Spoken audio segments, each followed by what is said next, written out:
ఒకరోజు రామయ్య గారికి ఉన్న గుర్రం పారిపోయింది.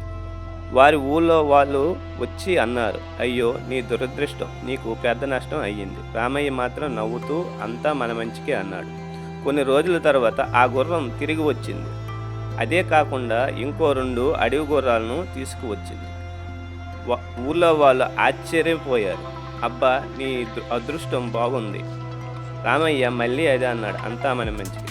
ఒకరోజు రామయ్య కుమారుడు గుర్రానికి కూలిపోయాడు. అతని కాలు విరిగిపోయింది. ఊళ్ళో వాళ్ళు బాధపడి చాలా దురదృష్టమన్నారు.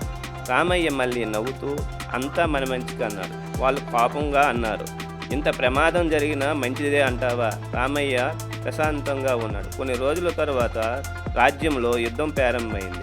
రాజు ఆజ్ఞతో ఊర్లో ఉన్న యువకులందరికీ యుద్ధానికి తీసుకెళ్లారు. రామయ్య కుమారుడు తీసుకువెళ్ళడానికి వచ్చారు, కానీ అతను కాలు విరిగిపోయి ఉండటంతో అతను వదిలేశారు. యుద్ధానికి వెళ్ళిన వారు చాలామంది తిరిగి రాలేదు. ఊర్లో ఉన్న వాళ్ళకి ఇది చాలా షాక్ అయింది. అప్పుడు ఊర్లో వాళ్ళ రామయ్య దగ్గరికి వచ్చి చెప్పారు, మేము తప్పు చేశాం, నీ కుమారుడికి జరిగిన ప్రమాదం నిజమే, మంచి అయ్యింది. రామయ్య చిరునవ్వుతో ఇలా అన్నాడు, జీవితం ఏం జరుగుతుందో మనకు వెంటనే అర్థం కాదు, కానీ ప్రతి ఘటన వెనక ఒక కారణం ఉంటుంది. కొన్ని కష్టాలు మనకు కాపాడడానికి వస్తాయి, కొన్ని నష్టాలు మన పెద్ద ప్రమాదాల నుండి దూరం అవుతాయి.